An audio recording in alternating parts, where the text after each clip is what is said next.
Et le bras de fer économique quand le bras de fer militaire ne fonctionne pas, est-ce que c'est la bonne technique? La Russie va pas si bien que ça. En tout cas, c'est l'un des moyens, et moi je crois que ce n'est pas qu'un show de Trump. C'est-à-dire que Trump a ciblé un secteur extrêmement important, c'est l'état financier de la Russie, et pas que économique. Il faut savoir que depuis 2022, l'État russe a incité les banques, les grandes banques russes, à accorder des prêts massifs aux entreprises du complexe militaro-industriel russe, à hauteur de 250 milliards.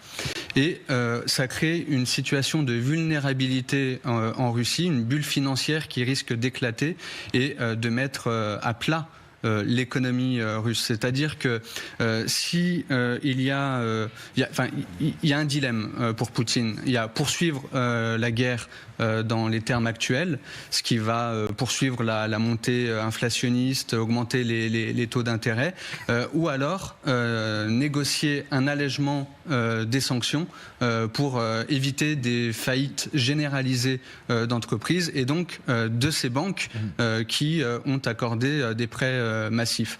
Et donc l'un des éléments fondamentaux de la potentielle négociation Trump-Poutine, puisque les deux ne veulent pas des Européens à la table des négociations, serait de négocier un allègement des sanctions.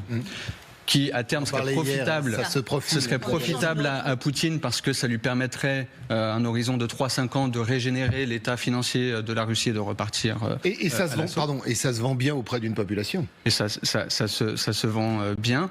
Donc il y a un enjeu fondamental et en faisant ces déclarations, Trump dit je n'allégerai pas les sanctions. En disant on va prendre des sanctions supplémentaires, il dit aussi je n'allégerai pas les sanctions actuelles.